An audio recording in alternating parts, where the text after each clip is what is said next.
Hello competitive outlook family, hope you all are doing very well. GMC Doda से एक advertisement आई है जिसमें engage करना है कैंडिडेट्स को for the post of senior resident registrar tutor demonstrator different disciplines में GMC डोडा के लिए। तो एडवर्टीजमेंट नंबर यहाँ पे 14 ऑफ GMCD ऑफ 2024। तो ये एडवर्टीजमेंट जो 15 जनवरी 2024 को आई है, जिसमें बताया गया है कि एप्लीकेशंस इनवाइट की जा रही है PSC और नॉन PSC डॉक्टर से for the tenure post of senior resident registrar tutor और demonstrator in the following discipline. ठीक, पहले ये 1 साल के लिए कहा गया है, तो इसको एक्सटेंड किया जा सकता है 3 साल के लिए in terms of SO 364 of 2020 dated 27 नवंबर 2020। तो इनके पास जो वैकेंसीज़ हैं वो हम बताएं कि डिपार्टमेंट ऑफ जनरल मेडिसिन में इनको सीनियर रेजिडेंट की 4 पोस्टें हैं, जनरल सर्जरी में सीनियर रेजिडेंट की 3 पोस्टें हैं, TB और रेस्पिरेटरी डिजीज़ में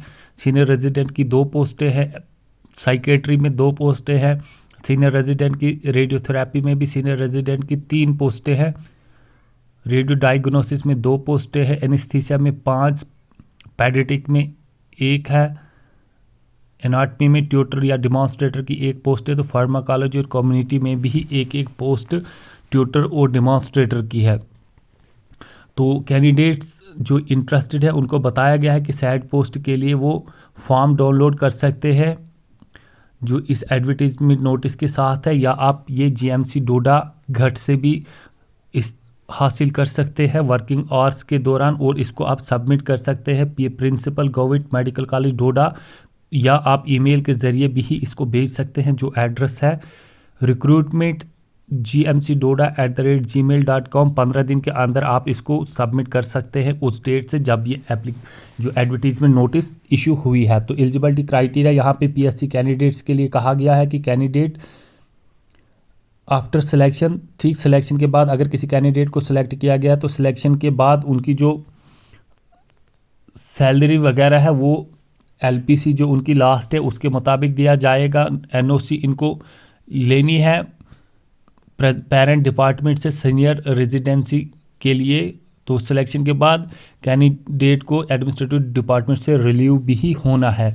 तो नॉन PSC कैंडिडेट्स के लिए कहा गया है कि selected candidates shall be engaged, इनको कंसोलिडेटेड पे एंगेज किया जाएगा। तो इनकी पे जो होगी वो basic pay of MO assistant surgeon of health department as per SO 93 dated 15 April 2009।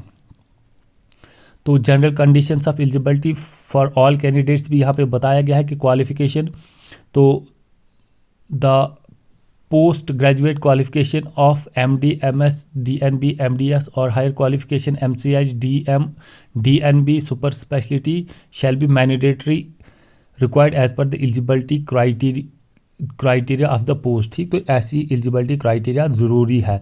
तो एप्लीकेशन में जो एनेक्शियर्स लगाने हैं वो इस तरह से है, आप देखें यहाँ पे MBBS MD MS डिग्री जो कंसर्न सब्जेक्ट में होंगी, ऑल MBBS की मार्कशीट लगानी, इंटर्नशिप कंप्लीशन सर्टिफिकेट लगानी, रजिस्ट्रेशन सर्टिफिकेट लगानी MBBS MD MS की, overall position certificate first second third position if any, subject wise position certificate first second third position if any. बाकी जो भी इसमें डॉक्यूमेंट्स वगैरह एनेक्स करने हैं तो वो आप हमारी टेलीग्राम चैनल पे नोटिफिकेशन अवेलेबल है, वहाँ से भी आप फॉर्म को भी डाउनलोड कर सकते हैं और पूरी जो नोटिफिकेशन उसको भी डाउनलोड कर सकते हैं। वो लिंक हम अपने वीडियो की डिस्क्रिप्शन में अपने टेलीग्राम और व्हाट्सएप का लिंक देते हैं, वहाँ से भी आप डाउनलोड कर सकते हैं। I hope this information is important for you. Do like share and subscribe. Thank you, have a nice day.